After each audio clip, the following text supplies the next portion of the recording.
Hello साथियों, कैसे हो आप सब। होप करता हूँ आप सभी अच्छे होंगे। और दोस्तों, जैसे कि आप सभी को पता है, आजकल हम बीएससी थर्ड ईयर के ऊपर काम कर रहे हैं और उसी की हमारी यूनिट नंबर थर्ड चल रही है, थर्ड बुक की। और हम हिंदी में पढ़ते हैं, आप सभी को पता होगा। और कोशिश करते हैं इंग्लिश में भी आपको पूरा पूरा समझ में आ पाए, ठीक है ना।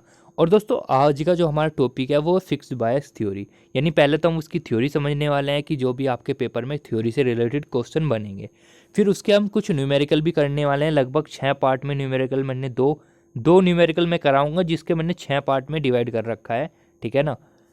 मतलब क्वेश्चन 6 टाइप के बन सकते हैं उन दो न्यूमेरिकल से, ठीक है। और वहाँ पे आपको ऑप्शन भी मिलेंगे, आप पूरी पूरी कोशिश करना उसको सोल्व करने की, ठीक है। चलिए दोस्तों, मैं आज के लेक्चर को शुरू कर देता हूँ। और यार, सबसे इम्पोर्टेंट बात तो यही है यार, डेली आप सभी क्लास में आ जाया करो, क्योंकि मैं आपको ये देख पा रहा हूँ डेली डेली। अभी थोड़ी बात करूँगा मैं एंड में। चलो पहले मैं पढ़ाई कर लेता हूँ। दोस्तों, मैंने आपको एंड वाला जो लेक्चर हमने पढ़ाया था, उसमें मैंने आप सभी को बताया था कि जो एस होता है ये स्थायित्व गुणांक होता है, यानी स्टेबिलिटी फैक्टर होता है एस, स्टेबिलिटी फैक्टर। मैंने कहा था इसका एक फॉर्मूला आपको याद रखना है हमेशा हमेशा के लिए, beta plus 1/1 minus beta delta I B upon delta I C. मैंने कहा था भाई ये फॉर्मूला 100% आपको याद रखना है, और उम्मीद भी है जिस बच्चे ने लेक्चर देखा होगा उसके याद हो जाएगा, हो गया होगा ये वाला फॉर्मूला। चलो मैं अब आगे बढ़ता हूँ। मैंने कहा था जो ट्रांजिस्टर बाइसिंग की विधियाँ होती हैं वो 3 होती हैं, जिसमें से आज हम पहले वाला करने वाले हैं। कुछ बच्चे कहेंगे सर ये 2 क्यों नहीं करा रहे। भाई मैं अगले लेक्चर में कराऊंगा ये सब चीज़, ठीक है। क्योंकि ये वाला हमारा पहला पार्ट ही मैंने इस लेक्चर में इतना बड़ा कर दिया, इसके क्वेश्चन भी प्लस थ्योरी भी, तो लगभग 30 35 या 40 मिनट तो यही पी जाएगा आपका पहले वाला पार्ट। तो पूरा अच्छे से समझेंगे यार, पढ़े ही टाइम लो। पर ऐसा कर लेंगे कि अगर कोई क्वेश्चन न्यूमेरिकल आए या थ्योरी का क्वेश्चन आए, पूरा हम 100% उसको ख़त्म कर दे एकदम। चलिए, तो भैया हेडिंग लगाइएगा सभी। और यार कुछ बच्चे, अभी मैं एंड में थोड़ी बात करनी है, एंड तक बने रहना आप सभी, ठीक है। चलिए, हमारा आज का टॉपिक है दोस्तों फिक्स्ड बायस। एक आपकी बुक में कॉमन क्वेश्चन ये मिलेगा, जो मैं आपको बोल रहा हूँ बस उसको ध्यान से सुनते रहो। कान में ईयरफोन डाल लो, क्योंकि बिना ईयरफोन के आपको मज़ा नहीं आने का बिल्कुल भी। पहला क्वेश्चन आपका बुक का कॉमन क्वेश्चन यही है, चाहे आप कोई सी भी बुक फॉलो करते हो, चाहे आप कोई सा भी, मतलब कोई सी भी पब्लिकेशन की, आप बीएससी कर रहे हैं ना, कोई सी भी पब्लिकेशन की बुक हो, तो उसमें कॉमन क्वेश्चन ये मिलता है दोस्तों कि फिक्स्ड बायस को और किस अन्य नाम से जाना जाता है। तो वो होता है आधार बायस परिपथ, ठीक है। तो एक क्वेश्चन ये मिल जाएगा आपको सभी बुक में, तो घबराने वाली बात नहीं है, तो कोई अच्छा सा क्वेश्चन भी नहीं है। चलो भैया, जो फिक्स्ड बायस होता है, अब तुम्हारे दिमाग में क्वेश्चन उठेगा, सर फिक्स्ड बायस नाम से तो सर हमको ऐसा लग रहा है फिक्स मतलब कहीं ना कहीं फिक्स होगा, है ना। पर सर ये फिक्स क्यों होता है ना, निश्चित, जिसको बोलते हैं हम हिंदी में बोलते हैं दोस्तों निश्चित बायस, निश्चित बायस। अब आप सभी के मन में क्वेश्चन उठेगा, सर ये निश्चित क्यों होता है। अभी आपको थोड़ा सब्र रखो दोस्तों, आपको सभी का आंसर मिल जाएगा। ये निश्चित क्यों होता है, ये फिक्स क्यों होता है। अब देखो, जो मैं बोल रहा हूँ उसको ध्यान से सुनते रहना आप सभी। इसका जो सर्किट डायग्राम बनेगा दोस्तों, जो इसका परिपथ बनेगा वो कुछ इस टाइप में बनेगा। अब देखो, कुछ बच्चों के मन में सवाल उठेगा कि सर हम हमारा जो पेपर आने वाला है वो एमसीक्यू आने वाला है, सर हमें इस डायग्राम के बनाने की ज़रूरत है। देखो, मैं आप सभी से ये कहूँगा, डायग्राम आप सभी को समझाने के लिए बनाया है मैंने, केवल केवल। भैया क्या हम इसको बनाने की कोशिश ना करें। देखो, कोशिश आप कर सकते हो बनाने की, मैं ये नहीं कह रहा हम बनाने की कोशिश ना करो। बनाने की पूरी पूरी 100% कोशिश करना। इसलिए बोल रहा हूँ क्योंकि अगर कोई न्यूमेरिकल यहाँ से आता है तो आप एकदम टैकल कर पाओ, इस वजह से आपका डायग्राम इम्पोर्टेंट हो जाता है दोस्तों, ठीक है। अब देखो, डायग्राम को समझाने का मेरा उद्देश्य क्या है आपको खुद समझ में आ जाएगा। दोस्तों, आप यहाँ पे देख पा रहे हो, आपको कौन सा सर्किट दिखाई दे रहा है। सर ये आपका आपका आप बोल सकते हो कौन सा सर्किट है आपके पास। ये सर, ये आपका एनपीएन सर्किट है। ये आपका एमीटर है, ये कलेक्टर है, और ये आपका बेस है। सभी को पता है, बच्चे बच्चे को बता देगा क्या क्या होता है। सर ये जो हमारा यहाँ से यहाँ तक का जो डायग्राम है ना, आपने जो बताया था वही है ना। देख, आधार, उत्सर्जक और आपका संग्राहक है ना सर्किट। मैं यहाँ पे लोड आरएल प्रतिरोध लगा देता हूँ दोस्तों। यहाँ पे लोड आरएल, आपको पता है आरएल को लोड प्रतिरोध आरएल बोलते हैं। और हम क्या काम करते हैं आपको पता है, ये वाला पार्ट इनपुट होता है, ये वाला पार्ट आपका आउटपुट होता है। तो यहाँ पे जो आपको ये वाली बैटरी होती है, इसको वीसीसी, क्योंकि भैया ये इससे जुड़ी होती है ना संग्राहक से, इस वाली बैटरी का नाम होता है वीसी। और इसको दोस्तों हम आउटपुट बैटरी भी बोलते हैं। और जो दोस्तों आपकी इनपुट बैटरी होती है वो वीबीई होती है, आप देख पा रहे हो, है ना। आप देख पा रहे हो जो आपकी इनपुट बैटरी है वो क्या है, वीबी। दोस्तों यहाँ से एक अच्छा क्वेश्चन ये बनता है, लास्ट ईयर आपके पेपर में भी क्वेश्चन आया था यहाँ से, कि जो वीबी मतलब जो इनपुट बैटरी होती है इसमें जर्मेनियम और सिलिकॉन का मान कितना होता है। ठीक है, जर्मेनियम और सिलिकॉन के लिए जो इनपुट बैटरी है मान कितना होता है। तो दोस्तों आपको बताना चाहूँगा जो सिलिकॉन के लिए 0.7 वोल्ट होता है, जबकि जर्मेनियम के लिए 0.3 वोल्ट होता है। ये क्वेश्चन पेपर में आ चुका है, मैं कई बार आपको इसको रिपीट करवा चुका हूँ। समझ में आ रही है आप सभी की बात? ओके सर, समझ में आ रही है तो अच्छी बात। अब देखो मैं क्या काम करता हूँ दोस्तों, मैं एक पोस्ट ले लेता हूँ। पोस्ट का मतलब आप सभी समझ गए होंगे मैं क्या बोलने की कोशिश कर रहा हूँ। पोस्ट का मतलब बंद पोस्ट। जैसे कि आपने दोस्तों किरचॉफ के नियम में पढ़ा था, किरचॉफ का दूसरा नियम जब मैंने आपको पढ़ाया था उस टाइम पे मैंने ये पढ़ाया था कि हमको एक बंद पोस्ट लेकर चलना है, और ये माइनस से प्लस, और आप कोई एक बंद पोस्ट मानकर चल लेना। और मैंने सपोज करो बंद पोस्ट मान लिया दोस्तों ये वाला, ये यहाँ से स्टार्ट करते हुए ये मैंने बंद पोस्ट मान लिया, ये वाला बाहर बाहर मतलब बाहर बाहर ही मान लिया मैंने पोस्ट। क्योंकि अगर आपने 12th में अच्छे से पढ़ाई करी होगी तो आपको पता होगा कि हम बाहर बाहर ऐसे क्वेश्चन भी करे थे हमने, जिनमें हमने बाहर बाहर ही हमने किरचॉफ का नियम लगाया था। सभी को पता होगा जिन्होंने अच्छे से पढ़ाई करी होगी। भाई जिन्होंने नहीं पढ़ाई करी तो उनको थोड़ी सी प्रॉब्लम हो सकती है, क्योंकि मैं यहाँ पे ज़्यादा फोकस उस चीज़ पे नहीं करूँगा जो मुझे पढ़ाना है, उस पर ज़्यादा फोकस करूँगा। तो देखो दोस्तों हम इधर की ओर चल रहे हैं, देखो हम इधर की ओर चल रहे हैं, और धारा भी आपकी देखो आप देख पा रहे हो धारा भी इधर की ओर चल रही है जिधर को हम चल रहे हैं। तो आपका देखो VCC, हाँ, फिर माइनस का IB/RB, हाँ, और माइनस का VB बराबर 0, क्योंकि आपने जहाँ पे दूसरा नियम पढ़ा था ना किरचॉफ का, वो था डेल्टा V बराबर 0 होता है। तो ये तो होता है दूसरा नियम बस। यानी हम बोल सकते हैं, देखो मैंने क्या काम करा इसको देख लेना आप यहाँ पे। देखो दोस्तों पहले तो मैंने वही बता रखा जो आपको मैंने स्टार्टिंग में बता दिया था। देखो मैंने कहा था VBE का जो मान होता है, जो इनपुट बैटरी होती है, उसका मान जर्मेनियम के लिए 0.3 होता है, सिलिकॉन के लिए 0.7 होता है। और दोस्तों मैंने एक चीज़ और बताई थी आपको, जो RB होता है, जो आप ये देख रहे हो RB, जो परिपथ में आपको RB नज़र आ रहा है, ये भी मेगा ओम की कोटि का होता है। मतलब कहने का मतलब इसका मान भी फिक्स होता है। ठीक है, समझ में आ रहा है कैसे कैसे मैं एक्सप्लेन करता हुआ चल रहा हूँ। RB का मान भी कितनी की कोटि का होता है, वो भी भैया मेगा ओम की कोटि का होता है, मेगा ओम की कोटि का होता है, मेगा ओम की कोटि का होता है। एक क्वेश्चन यहाँ से आपका बन सकता है कि जो आपका फिक्स बायस होता है उसमें RB होता है, मतलब जो ये होता है आधार प्रतिरोध जो होता है, ये कितनी कोटि का होता है, वो मेगा ओम की कोटि का होता है। ओके, अच्छा एक क्वेश्चन ये बन सकता है भैया कि जो आउटपुट बैटरी होती है VCC, ये कितने वोल्ट, वो कितनी वोल्ट होती है, वो 6 वोल्ट होती है दोस्तों। ठीक है, अच्छा भैया ये बात हमारी क्लियर होगी। अब देखो दोस्तों आपको क्या काम करना है, आपको किरचॉफ का नियम लगाना है। तो आपको यहाँ से चलना स्टार्ट करना है, यहाँ से, और ऐसे ऐसे चलते हुए, ऐसे चलते हुए, ऐसे चलते हुए, ऐसे चलते हुए, ऐसे चलते हुए यहीं पे वापस आना है, क्योंकि हमको बंद पोस्ट बनाना होता है ना। तो ऐसे चलते हुए देखो यहाँ पे VCC लेना पड़ेगा आपको, हाँ जी, फिर माइनस लगाना पड़ेगा RB और IB, दोनों के मल्टीप्लाई करेंगे, क्योंकि आपको पता है V बराबर IR होता है, और हमेशा हमको V निकालना होता है, तो हम I और इन दोनों की मल्टीप्लाई कर देंगे। और यहाँ पे तो आपका VBE है और वो भी माइनस का, तो माइनस का ले लेंगे। ठीक है, तो इस वजह से हमने क्या काम कर दिया दोस्तों, यहाँ पे देखो आप देख सकते हो, सभी की समझ में आ रहा होगा। ठीक है, मैंने क्या काम करा यहाँ पे, किरचॉफ का नियम लगाया यहाँ पे, किरचॉफ के नियम से। तो किरचॉफ का नियम जैसे मैंने लगाया, और एक चीज़ बताता हूँ दोस्तों, अपना माइंड सेट करते हुए चलना। जो मैं स्टेप इस चीज़ में फॉलो कर रहा हूँ ना, वही मैं न्यूमेरिकल में फॉलो करूँगा। ठीक है ना, तो अपना दिमाग थोड़ा सा तेज़ करने की कोशिश करना। ये मैंने कर दिया बराबर 0।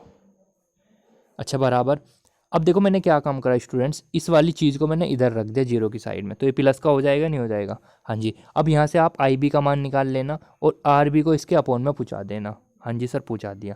अब दोस्तों आप सभी को पता है कि जो VBE का मान था, अब देखो खुद बताओ, जो VBE का मान था सर, वो जर्मेनियम के लिए तो था 0.3, जबकि सिलिकॉन के लिए 0.7 था, और जबकि मैंने VCC बताया था 6 वोल्ट है। तो मैं ये बोल सकता हूँ VCC तो बहुत ज़्यादा वोल्टेज है ना इसके मुकाबले, यानी VCC बहुत बड़ा है, VB बहुत छोटा है। तो अब एक बात बताओ दोस्तों, अगर कोई छोटी चीज़ है और कोई बड़ी चीज़ है, अब एक बात बताओ, एक एग्जाम्पल से समझो इस चीज़ को। अब रामू गया भैया, रामू गया एक दुकान पे टीवी खरीदने, रामू गया एक दुकान पे, कहाँ पे, टीवी खरीदने गया, टीवी। अब टीवी तो उनने ले लिया, सपोज करो 15,000 का उनने टीवी लिया। अब टीवी कहाँ, LED ले ली, चलो LED ली, तो उसके साथ वो जो दुकान वाला है वो रिमोट फ्री दे देगा, नहीं दे देगा? हाँ जी सर, यानी मतलब जो बहुत ज़्यादा बड़ी अमाउंट होती है ना, उसके सापेक्ष छोटी अमाउंट को हम नेगलेक्ट कर देते हैं। बात समझ में आ रही है? तो हम बोल सकते हैं वी बी बहुत छोटा है तो इसको हटा देंगे हम यहाँ से, हटा दिया तो आपका आई बी किसके बराबर आया सर? आई बी बराबर आ गया हमारा V C upon R B. Sir अभी अभी अभी हाँ हाँ सर, अभी जो आपने डायग्राम बनाया था उसमें वी सी सी आपने बताया था 6 वोल्ट होता है, और सर आर बी आपने बताया था ये मेगा ओम की कोटि का होता है, बताया था ना? किसकी कोटि का होता है सर? मेगा ओम की कोटि का होता है। ध्यान से सुनना मेरी बात। सर इसका मान भी फिक्स है, हाँ भैया 6 वोल्ट, इसका मान भी फिक्स है मेगा ओम की कोटि का, तो दोनों का मान फिक्स है, इस वजह से हम इसमें धारा भी कैसी बहेगी सर? धारा भी फिक्स ही बहेगी, जिसको हम बोलते हैं नियत धारा बहेगी। नियत का मतलब आपको पता है, और इसी कारण हम इसको बोलते हैं फिक्स्ड बायस। बताओ समझ में आया नहीं आया? फिक्स बायस क्यों कहते हैं, कैसे कहते हैं, सभी मैंने एक्सप्लेन करके आपको बता दिया। बोलो समझ में आया है नहीं आया? मुझे इतना बता दो, मुझे इतना बता दो जनाब, समझ में आया है नहीं? अब कुछ बच्चों के डाउट ये होंगे सर आपने ये कैसा किरचॉफ का नियम कैसे लगा दिया? किरचॉफ का नियम तो वैसे लगता है ना भाई साहब, थोड़ा सा पढ़ लेना आप 12th क्लास की बुक उठा के, ठीक है? नहीं तो यार प्रॉब्लम होगी फिर आगे भी ज़्यादा, ठीक है ना? चलो अगला टॉपिक हमारा इसी के अंदर है स्थायित्व गुणांक। स्थायित्व गुणांक, और लास्ट ईयर कहीं ना कहीं मुझे लग रहा है इसके हिसाब से पेपर में क्वेश्चन आया हुआ है, ठीक है? तो एक बार चेकआउट कर लेना आप सभी कि जो आपका फिक्स्ड बायस होता है उसका स्थायित्व गुणांक पूछा गया है कभी या नहीं। वैसे मुझे लग रहा है पूछा गया है 2-3 बार, कोई बात नहीं, फिर भी अच्छा क्वेश्चन है वैसे। देखो दोस्तों, आप सभी को मैंने बताया था कि जो स्थायित्व गुणांक का फॉर्मूला होता है वो होता है एस बराबर delta I upon delta I C B O, या मैंने उसका एक नया फॉर्मूला भी बताया था आपको, beta plus 1 upon 1 minus beta I C B O. अब दोस्तों आप खुद बताओ, मुझे खुद बताओ कि मैं आपसे नहीं पूछ रहा। अब तुम कहोगे सर क्या? अब ये बताओ जो हमने फिक्स्ड बायस पढ़ा है उसमें कहीं सी का जिक्र हुआ है? यानी मैं बोल सकता हूँ आई बी जो है ना, आई बी आई सी से स्वतंत्र है, मतलब निर्भर ही नहीं कर रहा है यार। देखो ना, आप खुद ही देखो। अब ये बताओ जो हमने आई बी निकाला है वो आई सी पे डिपेंड कर रहा है नहीं कर रहा? आप कहोगे सर यहाँ पे तो कहीं आई सी आ ही नहीं रहा, तो इसका मतलब यहाँ पे इस पे कहीं डिपेंड नहीं कर रहा, इसका मतलब क्या हुआ? यानी सर हम ये बोल सकते हैं ये आपका जो इसका अनुपात होगा ना डेल्टा आई बी और डेल्टा आई सी का, इसका अनुपात होगा 0। इसका मतलब क्या हुआ सर? इसका मतलब हुआ यहाँ पे 0 रखो तो इसका मतलब 0 में मल्टीप्लाई करेंगे बीटा की तो 0, तो आपका एस बराबर कितना आ जाएगा? Beta plus 1। This is very important result. Sir question कैसे बनेगा यहाँ से? देखो ध्यान से सुनना, क्वेश्चन क्या बनेगा। क्वेश्चन ये बनेगा कि भैया जो फिक्स्ड बायस होता है, जो निश्चित बायस होता है, उसमें स्थायित्व गुणांक का मान होता है बीटा प्लस 1 होता है या इतना होता है। ऑप्शन मिल जाएंगे आपको 4, तो आपको बताना पड़ेगा क्या होता है। मैंने आपको प्रूफ भी करके दिखा दिया ऐसा क्यों होता है। बोलो समझ में आ रही है बात या नहीं? अगर भैया किसी को डायरेक्ट याद रखना है तो डायरेक्ट याद रख सकते हो, एस बराबर बीटा प्लस 1 होता है। अगर किसी बच्चे को प्रॉब्लम आ रही है क्यों होता है, तो मैंने आप सभी को निकाल के बता दिया, इस वजह से होता है। बोलो समझ में आया या नहीं? हाँ जी सर, इतनी बात हमारी क्लियर होगी। सर आप कुछ क्वेश्चन करवाने को बोल रहे थे। हाँ भैया करेंगे, अभी रुक जाओ। देखो पहले मुझे आपसे थोड़ी सी बात करनी थी, यहाँ पे चलो, ओके, यहाँ पे थोड़ी सी बात कर लेते हैं। लो जी, देखो यार बात मुझे ये करनी है। कुछ बच्चे मेरे से ये कहते हैं भैया क्लास, बहुत इंपॉर्टेंट बात है सर, क्लास डेली क्यों नहीं होती? बहुत बड़ा सवाल है यार, जिसने भी मेरे से पूछा था ये, क्लास डेली क्यों नहीं होती? भैया रीज़न ये है आप सभी एक्टिव नहीं हो। एक्टिव का मतलब क्या हुआ भैया? आप एक्टिव नहीं हो, आप क्लास लेने के इच्छुक नहीं हो। मुझे लगता है जब मैंने पहली क्लास ली थी कि तो मुझे लगा था यार वाकई में बच्चे पढ़ रहे हैं। 1 2 3 4 लगभग 10 क्लास तक सभी ने बच्चे ने पढ़ाई करी। यानी मैं बोल सकता हूँ जब तक हमारी यूनिट सेकंड चली, जब तक सभी बच्चों ने मेहनत करी जी जान लगाकर। अब जब से मेरी यूनिट थर्ड स्टार्ट हुई है, कोई भी बच्चा पढ़ने को तैयार नहीं। शायद उन्हें कुछ हार्ड लग रहा है या समझ में नहीं आ रहा है, क्योंकि मैं ये देख पा रहा हूँ यार पता नहीं इंटरेस्ट कम हो रहा है बच्चों का पढ़ने के प्रति। अगर सपोज करो यार, थोड़ा सा इस बात को लॉजिकल समझने की कोशिश करना। अगर सपोज करो मैं यूट्यूब पे नहीं पढ़ाता है आपको, और मैं आपको यही कोर्स लगभग 1200 रुपये में यही आपका बुक जो है परचेज कराता अपने कोर्स के माध्यम से, तो अगर आपको मैं यूनिट फर्स्ट पढ़ाता फिर सेकंड पढ़ाता आपको मज़ा आता। अगर थर्ड और फोर्थ समझ में नहीं आती आपको यूनिट, तो आप छोड़ते थोड़ी फिर, सर हमने तो पैसे भरे थे यहाँ पे 1200 रुपये, तो हमको पढ़ना पड़ता। तो यार ऐसा अपने अंदर निगेटिविटी मत लाओ, ठीक है। अगर पढ़ रहे हो तो ढंग में पढ़ो, वरना पढ़ाई करनी ही बंद कर दो, ठीक है। अगर कोई चीज़ फ्री में मिल रही हो तो उसका यार फ़ायदा उठाओ। आपको नहीं पता यार मैं आपके लिए क्वेश्चन कहाँ कहाँ से लाता हूँ, ठीक है ना। थोड़ी मेहनत करो तो मुझे भी मज़ा आएगा पढ़ाने में। समझ में आ रही है बात? समझ में आ रही है नहीं आ रही है? यार अजीब सा लगता है, मतलब मैं इतनी मेहनत करता हूँ, एक एक डेढ़ डेढ़ घंटे की क्लास लेता हूँ, आपका कोई रिस्पॉन्स नहीं होता, तो क्या फ़ायदा पढ़ाने का। तो यार पढ़ाई में मन लगाओ, और थोड़ा सा और सपोर्ट सा करो। जो भी बच्चे उनको लग रहा है कि भैया फिजिक्स में इस बार नैया डूबने वाली है, तो उनको बचा लो थोड़ा सा नैया, ठीक है ना। चलो क्वेश्चन करते हैं, बात नहीं करते अब।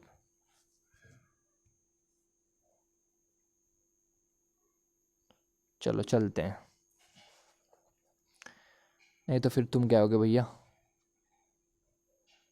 चलो ये सब चीज़ पढ़ लेना तुम। एक क्वेश्चन दे रहा हूँ यार, ध्यान से देखना। आपको डायग्राम दे रखा है, एक सेकंड वेट करना। ओके, ये लो लो जो। हाँ जी, ये आपके सभी के सामने क्वेश्चन है। ये कह रहा है जो ये परिपथ दिया हुआ है, हाँ भैया, ये जो परिपथ दिया हुआ है, हाँ भैया, इसमें आधार धारा का मान ज्ञात करो। लो जी, ये लो जी, मैंने हटा दिया सब चीज़। आधार धारा का मान ज्ञात करो। अब ये मत कहना भैया हमारी बुक में तो न्यूमेरिकल नहीं दे रखे, अब हम क्या करें। रैपट बहुत लगेगा तुम में, ध्यान रखना। जल्दी करो इस क्वेश्चन को।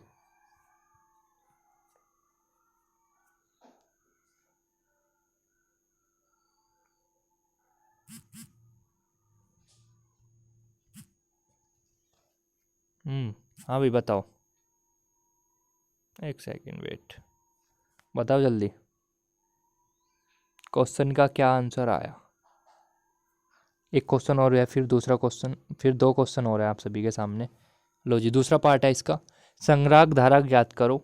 तीसरा क्वेश्चन है संग्राहक उत्सर्जक वोल्टेज ज्ञात करो। ये तीन क्वेश्चन आपको करने हैं, और मैं आपको कहीं ना कहीं विश्वास दिलाने की कोशिश करता हूँ दोस्तों, इन तीन क्वेश्चन से कुछ भी बाहर आपके न्यूमेरिकल क्वेश्चन में बाहर नहीं आने वाला। ये तीन पार्ट ही बन सकते हैं आपके क्वेश्चन में। अच्छा भैया, हाँ बिल्कुल ठीक बात। और एक जो दूसरा क्वेश्चन होगा वो थोड़ा अलग लेवल का होगा। बताओ, तीन क्वेश्चन का साथ के साथ आंसर बताओ। पहले का आंसर क्या आ रहा है, दूसरे का क्या आ रहा है, तीसरे का क्या आ रहा है। पहले का क्या आ रहा है, दूसरे का क्या आ रहा है, तीसरे का क्या आ रहा है। बताओ समझ में आ रहा है नहीं आ रहा है, या ऐसी मज़े ले रहे हो तुम भी मेरी तरह। हाँ भाई, बता तो देख रहे हो भैया। भैया हमारी समझ में ना आ रहा है क्या आंसर आओगा क्या नहीं। चलो भैया कोई बात नहीं, पहले समझ लो इसको थोड़ा सा, फिर दूसरा क्वेश्चन कर लेना तुम, ठीक है ना। चलो भैया ये बात बिल्कुल ठीक बात लगी हमें तुम्हारी। देखो अब एक बात बताओ दोस्तों, मुझे छोटी सी बात है मेरी। अब ये बताओ, ये वाला जो पार्ट होगा, देखो अगर मैं यहाँ से चलना स्टार्ट करता हूँ यहाँ से, और ऐसा ऐसा ऐसा करके ऐसा आ जाऊँ, तो ये वाला जो इधर वाला पार्ट होगा ये इनपुट होगा, ये इधर वाला पार्ट आउटपुट होगा। हाँ भैया ये इनपुट होगा और ये आपका आउटपुट होगा। हाँ भैया हमारी बिल्कुल ये बात समझ में आती है, ये वाला इनपुट होगा, ये वाला आउटपुट होगा। अब देखो क्वेश्चन में क्या क्या मेंशन है। VCC का मान दे रखा है 9 वोल्ट, ये वाला जो प्रतिरोध दे रखा है ये दे रखा है, और आपका बीटा का मान, बीटा क्या होता है भैया, बताओ बीटा क्या होता है, किसको पता है बीटा क्या होता है। जल्दी बताओ बीटा क्या होता है, किस किस को पता है। भैया तुमने पढ़ाया था हमें यूनिट नंबर सेकंड में, बीटा जो होता है ना वो उस उभयनिष्ठ उत्सर्जक विन्यास में निकल कर आता है। अच्छा मैं पूछ रहा हूँ भैया बीटा किसके बराबर होता है, बता सकता है कोई? बताओ, नहीं पता किसी को भी। चलो बहुत बढ़िया, इस वजह से कह रहा हूँ यार थोड़ी मेहनत करो, ठीक है ना। क्योंकि अगर मैं आपसे कुछ क्वेश्चन पूछता हूँ तो आप एकदम जवाब दो, क्योंकि ऐसे तो तुम्हारा भी टाइम पास हो रहा है, मेरा भी टाइम पास हो रहा है, तो टाइम पास थोड़ी करना है हमको। किस वजह से आ रहे हो तुम यहाँ पे, पढ़ने तो आ रहे हो, पर तो जो मैं पूछ रहा हूँ जवाब दो ना उसका। चलो, तो आप देख सकते हो भैया, इनपुट सेक्शन में मैंने किरचॉफ का नियम लगा दिया। इनपुट कौन सा है भैया, इसमें मैंने लगा दिया किरचॉफ का नियम, इस वाले पार्ट में ए ऐसा करके। फिर मैं आउटपुट सेक्शन में लगा देंगे। अब कुछ बच्चों के मन में उठ रहा होगा सवाल कि सर हम इनपुट सेक्शन में क्यों लगा रहे हैं, क्योंकि भैया मुझे ये बता, इनपुट सेक्शन में तो आई बी धारा बह रही होगी या नहीं, आउटपुट में तो आई सी धारा बह रही होगी या नहीं। हाँ भैया, इतनी बात समझ में आती है। तो बस इस वजह से इनपुट और आउटपुट में लगाऊंगा किरचॉफ के नियम। तो देखो, इनपुट सेक्शन में लगा दिया, पहला पार्ट जब भी सोल्व होगा आपका। किरचॉफ का नियम लगा दिया, सबको पता है भैया यही आता है हमारा। डेरिवेशन के माध्यम से नहीं समझा था। चलो भैया, जिसको ये डेरिवेशन भी समझ में नहीं आई थी, तो एक बात तो समझ में आती है भैया, आई भी निकल कर आया था हमारा V C C upon R B. हाँ भैया, ये आपने बताया था, फॉर्मूला ये निकल के आया था। भाई मैं फिर कह रहा हूँ भैया, फॉर्मूला को याद मत करना, डायरेक्ट किरचॉफ का नियम लगाना। और आपको पता है वी बी तो बहुत छोटा है, जबकि ये बड़ा है, तो इसके सापेक्ष इसको जीरो कर देते हैं, तो ये इधर आ जाएगा। अब ये बताओ, क्वेश्चन में वी सी सी का मान दे रखा है सर 9 वोल्ट, तो 9 वोल्ट यहाँ पर रख गया। आर बी का मान भी दे रखा, जो यहाँ पे प्रतिरोध लग रहा था ना यहाँ पे इनपुट में, उसका मान दे रखा था 300 किलो ओम। किलो का मतलब आपको पता है 10⁻3, कैंसिल करो तो ये आपका आ जाएगा 30 माइक्रो एम्पियर। ऐसी दूसरा पार्ट आप सोल्व कर लेना आउटपुट को लेकर। या आउटपुट की ज़रूरत भी नहीं पड़ा दोस्तों उसमें। क्यों भैया, क्योंकि आपने पढ़ा था ना, बीटा जो होता है बेटा वो आई सी अपॉन आई बी के बराबर होता है। अब तुम कहोगे भैया कैसे, हमारी समझ में नहीं आया। भाई यार, पिटोगे बहुत तुम। देखो, मैंने बताया था ये बीटा जो होता है ये आता है आपका उभयनिष्ठ उत्सर्जक विन्यास में। क्या, कॉमन एमीटर कॉन्फ़िगरेशन में। भैया तुमने कहा था जो भी कॉमन होता है उसे नीचे लिखो, ई बी सी। हाँ भैया, ए ये आउटपुट हो गया, ये इनपुट हो गया। तो बताओ, यानी भैया तुमने बताया था बीटा होता है धारा लाभ। धारा लाभ किसका, उभयनिष्ठ उत्सर्जक विन्यास का। तो आप बोल सकते हो आउटपुट अपॉन इनपुट। बोलो किस किस के समझ में नहीं आया।